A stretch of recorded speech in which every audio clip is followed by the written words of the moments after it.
કડોદરા પોલીસનો સપાટો, વાહન ચેકિંગ સહિત અસામાજિક તત્વોને સ્પષ્ટ મેસેજ, કાયદામાં રહેશો તો ફાયદામાં રહેશો. પલસાણા તાલુકાના કડોદરા જીઆઈડીસી વિસ્તારમાં આવતા કડક હાથે વાહન ચેકિંગ શરૂ કરતા વાહન ચાલકો સહિત અસામાજિક તત્વોમાં ફફડાટ મચી ગયો હતો. પોલીસ કાફલો રોડ પર ઉતરી આવતા કડોદરા વિસ્તારમાં ફફડાટ જોવા મળ્યો હતો. કડોદરા પીઆઈના આદેશ બાદ પીએસઆઈ એમએલ રામાણી પોલીસ કાફલા સાથે જાહેર માર્ગો તેમજ બજાર વિસ્તારમાં લારી દુકાનવાળા દ્વારા રસ્તા પર મૂકવામાં આવેલા સામાન હટાવી રસ્તા ખુલ્લા કર્યા હતા અને ખાસ કરીને કાયદો અને વ્યવસ્થા જળવાઈ રહે એ માટે આજે કડોદરા પોલીસ દ્વારા કડક હાથે વાહન ચેકિંગ કરવામાં આવ્યું હતું.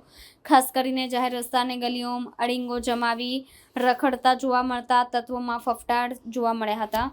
કડોદરા પોલીસનો સ્પષ્ટ મેસેજ હતો કે કાયદામાં રહેશો તો ફાયદામાં રહેશો. રાત્રે તાતી થૈયાથી સોની પાર્ક સુધી સઘન પેટ્રોલિંગ હતું. શાંતિ સલામતી અને સુરક્ષાને વરેલી પોલીસ આજે ખરા અર્થમાં કાર્ય કરી કડોદરા વિસ્તારમાં કાયદો અને વ્યવસ્થાના ભાગરૂપે મોટી કાર્યવાહી કરી હતી.